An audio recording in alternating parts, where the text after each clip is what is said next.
Oke, kita lanjutkan. Yunus pasal 3. Yunus pasal 3 ya. Pertobatan Niniwe. Walaupun ini singkat dalam masa Yunus itu, dan setelah itu Niniwe juga akan dihancurkan Tuhan dan dibinasakan Tuhan, tetapi Tuhan masih memberikan kesempatan kepada bangsa-bangsa yang seperti ini ya, yang keji biadab, yang kejam sekali. Nah, kita lihat pertobatan Niniwe. Perhatikan baik-baik. Datanglah firman Tuhan kepada Yunus untuk kedua kalinya. Jadi kedua kali. Tadi yang pertama kan dia menolak, dia melarikan diri jauh seperti itu kan. Nah, sekarang Yunus untuk kedua kalinya menerima firman Tuhan. Ya, ayat yang kedua. Bangunlah, pergilah ke Niniwe, sama kota yang besar itu, dan sampaikanlah kepadanya seruan yang kufirmankan kepadamu. Apa seruannya? Pertobatan ya. Bersiaplah Yunus lalu pergi ke Niniwe sesuai dengan firman Allah. Nah, ini sudah salahnya tepat, hatinya masih bergelora, masih belum searah, dan Tuhan tuntun itu berjalan, dan kemudian dalam ketidakmengertian, dalam kesalahmengertian Yunus masih berjalan bersama dengan Tuhan, dan kepadanya apa yang difirmankan itu akhirnya dia jalani. Ayat yang ketiga ya, Niniwe adalah sebuah kota yang mengagumkan besarnya. 3 hari perjalanan luasnya. Jadi kita jalan kaki, Niniwe itu kamu kelilingi jalan puter gitu ya, 3 hari. Jadi kalau kita kira-kira berapa kilo gitu ya kelilingnya? Lebih daripada 50 kilo kalau kita keliling. Jadi berapa itu ya? Jadi kalau kita 3 hari itu keliling, lihat-lihat sampai berjalan, itu 3 hari itu artinya besar sekali. Itu daerahnya kayak apa itu ya? Besar sekali itu ya kalau kita berjalan. Ya, lebih daripada itu 50 kilo itu dihitung yang secara hitungan yang ada, tetapi ini bisa lebih besar lagi karena pada zaman itu luas-luas gitu, dan berapa ribu hektar kita nggak tahu, berapa puluh hektar kita nggak tahu, berapa ratus hektar ini, tapi dari arkeologi ada, itu besar sekali ya. Ayat 4, mulailah, nah kita diberitahu oleh Tuhan satu permulaan, satu awal baru bagi Yunus, satu kehidupan panggilan yang diperbarui. Mulailah Yunus masuk dalam kota itu, sehari perjalanan jauhnya, lalu berseru kan.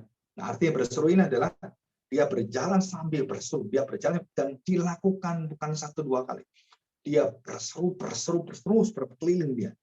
40 hari lagi maka Niniwe akan ditunggang balikan oleh Tuhan dengan semangat yang sangat luar biasa. Yunus berpikir, matilah bangsa ini, kamu akan ditunggangkan, kamu akan dibalikkan oleh Tuhan. Ya, bangsa yang biadab ini kamu akan mati semua, kamu akan dibinasakan oleh Yahweh. Dan apa yang terjadi? Orang Niniwe percaya kepada Allah, lalu mereka mengumumkan puasa, dan mereka, baik orang dewasa maupun laki, anak-anak, mengenakan kain kafan. Ajaib ini. Bangsa yang tidak mengenal Allah, bangsa memusuhi Allah, tiba-tiba diberitakan tentang pertobatan, diberitakan tentang murka Allah, tentang hukuman Tuhan. Mereka kemudian kaget sekali. Mereka kemudian menerima berita itu dan mereka percaya dan mengumumkan mereka berpuasa, dan mereka semua anak-anak semua mengenakan kain kafan. Dan ini ajaib sekali. Apa keajaiban yang luar biasa? Bayangkan satu negara bertobat, satu bangsa bertobat. Adakah kita melihat, kalau kita melihat ini Nabi melahirkan diri, ini Nabi nggak berhasil, Nabi apa kamu gitu kan?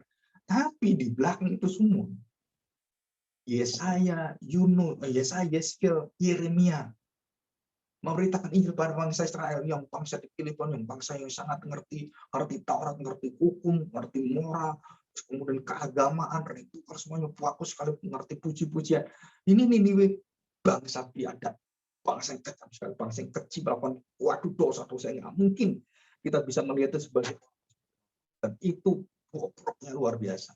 Tapi dibalik oleh Tuhan, bangsa yang bobrok ini, aku ubahkan hatinya. Sedangkan Israel, aku tidak mengizinkan mereka mengerti aku. Karena dosa mereka membelakangi aku sudah ketahui. Jadi Tuhan memberikan 2 gambaran bangsa. Yang satu bobroknya kayak gini, yang satu begitu indahnya. Sama hatinya, bejatnya. Tapi Tuhan memberikan kesempatan kepada Niniwe. Dan Tuhan memberikan peringatan pada Israel. Kalau kamu tidak punya hati untuk berbalik, aku akan binasakan seperti Niniwe, aku binasakan aku, tidak akan memberikan pengampunan lagi. Dan itu perkataan dari Tuhan sendiri. Dan kita bersyukur. Coba kita lihat sekarang. Ya, perhatikan ayat yang kelima. Orang Niniwe percaya kepada Allah, lalu mereka mengumpan puasa, dan mereka baik orang dewasa maupun anak-anak mengenakan kain kabung. Jadi seluruh manusia yang ada, baik kecil besar, suruh berkain kabung, termasuk dalamnya itu sebenarnya berpuasa. Berkain kabung itu. Jadi berdiam. 6, setelah sampai kabar itu kepada raja kota Niniwe dan diberitakan dan didengar raja kota Niniwe, turunlah ia dari singgasananya, ditanggalkannya jubahnya, diselubungkannya kain kabung, lalu duduklah ia di abu. Duduklah ia di abu. Masih ingat nggak? Ayub mengalami ini, dan dia kemudian duduk dalam abu, dan kepalanya semua dikasih. Dan raja Niniwe ini juga sama, yang sama. Dan dia berubah hatinya, bertobat. Lalu atas perintah raja dan para pembesarnya, orang memaklumkan dan mengatakan, ini Niniwe, demikianlah manusia dan ternak, lembu, sapi, dan kambing domba tidak boleh makan apa-apa.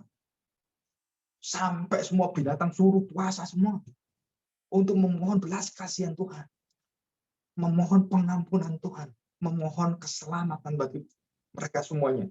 Tidak boleh makan rumput dan tidak boleh minum air. Tidak boleh makan rumput, air. Tidak boleh, semua puasa. Ya. 6. Harusnya semuanya manusia dan ternak berselubung kain kabung dan berseru dengan keras kepada Allah, serta haruslah masing-masing berbalik dari tingkah laku yang jahat dan dari kekerasan yang dilakukannya. Siapa tahu dari mereka melakukan itu, pasti nggak mereka terima. Belum tentu. Kenapa? Dari doanya kita tahu. Siapa tahu mungkin Allah akan berbalik dan menyesal, serta berpaling dari murkanya yang bernyala-nyala itu sehingga kita tidak binasa. Ketika Allah melihat perbuatan mereka, ketika Allah melihat perubahan hati mereka, dan Allah menggerakkan mereka dengan kuasanya yang tersembunyi, misteri anugerahnya, maka saya tuliskan judulnya adalah misteri anugerah Allah membalikkan hati Yunus, membalikkan hati orang-orang di kapal, dan kemudian membalikkan raja Niniwe, dan membalikkan semua hati bangsanya dari kecil besar sampai yang tua. Luar biasa, ini misteri. Bagaimana? Itu kuasa Allah dan bukan kuasa kita. Itu pekerjaan Allah, bukan pekerjaan kita. Sehingga tidak binasa. Karena Allah melihat perbuatan mereka itu, yakni bagaimana mereka berbalik dari tingkah laku yang jahat, maka menyesalah Allah. Karena malapetaka yang dirancangkannya terhadap mereka, dan ia pun tidak jadi melakukannya. Oke, kita akan masuk pada pasal yang keempat. Perhatikan baik-baik. Ya. Pasal keempat. Ayat 1, Yunus belajar menginsafi, jadi belajar sadar, belajar bertobat, belajar mengakui kesalahan-kesalahan, bahwa Allah mengasihi bangsa-bangsa lain. 1, Yunus 4 ayat 1. Tetapi hal itu sangat mengesalkan hati Yunus, lalu marahlah ia. Jadi, saya seorang hamba Tuhan penginjil, satu bangsa bertobat, saya malah marah. Kalau bisa mati, saya itu. Kok kamu tolong itu Pak? Jahat sekali. Kecil, kejam. Kenapa kamu tolong? Wah, Yunus marah, kesal hatinya. Pada siapa? Tuhan. 2. Dan berdoa kepada Tuhan Yahweh. Katanya, ya Yahweh, ya Tuhan. Bukankah telah aku katakan itu ketika aku masih di negeriku? Itulah sebabnya, maka aku dahulu melarikan diri ke Tarsis. Kenapa? Karena aku tidak mau melihat mereka bertobat.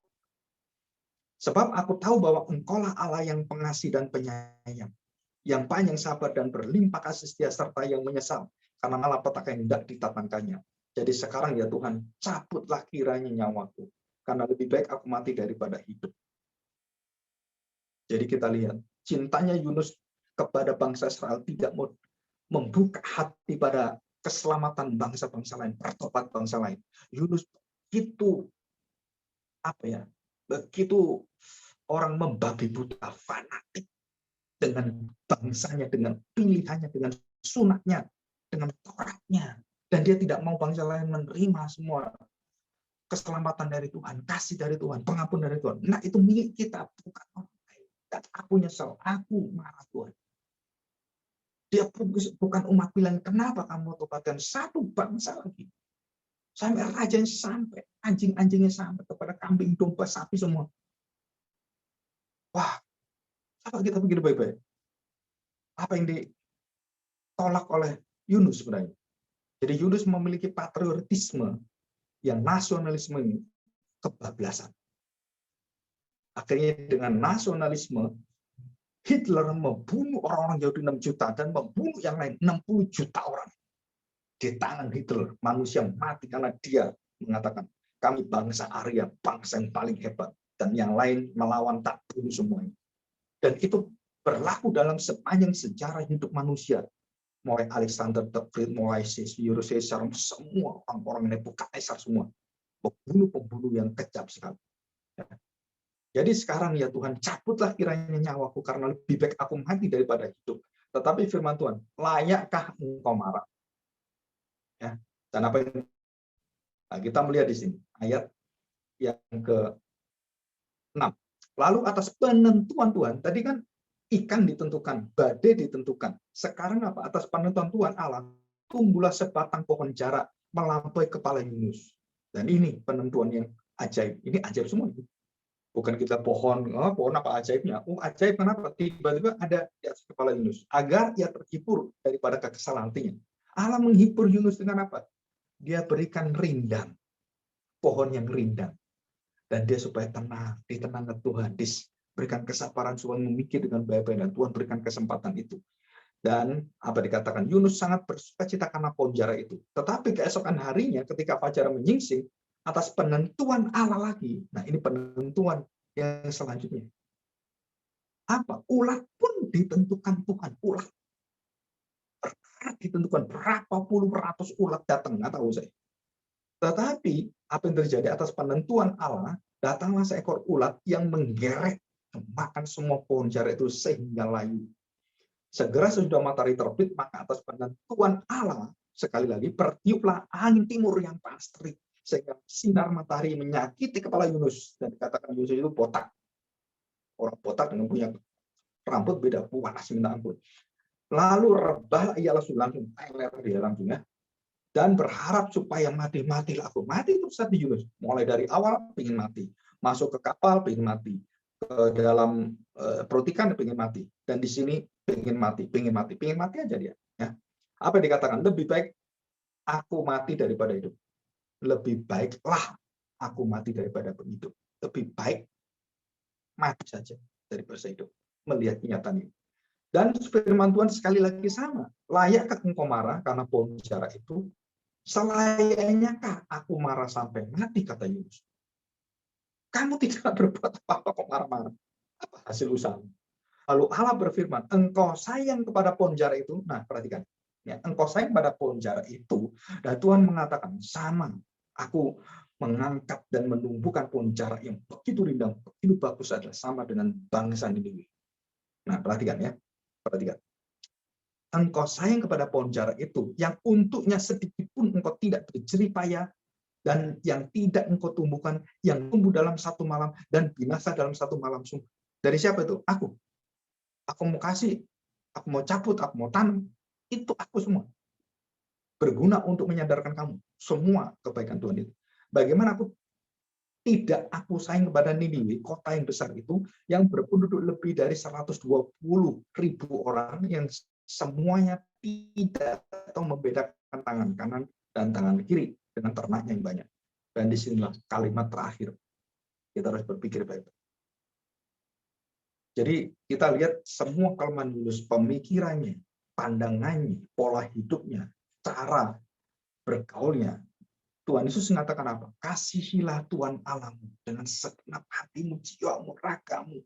Dan ada hukum yang sama yang tidak boleh kamu lepaskan. Kasihlah sesamamu manusia. Apakah Yunus melakukan? Apakah Yunus mengasihi sama manusia? Dan itulah inti daripada pertobatan, inti daripada keadilan Allah, inti daripada penghakiman. Jadi waktu Tuhan menghakimi, Tuhan memberikan kesempatan pertobatan, dan Tuhan tidak menghakimi dengan kejam, Tuhan tidak dengan tangan besi, tapi Tuhan menghakimi dengan belas kasihan yang Dia berikan pada orang-orang yang bertobat saja. Dan Dia bukakan semuanya, silakan Semua yang lesu berbeban berat, ayo datang padaku.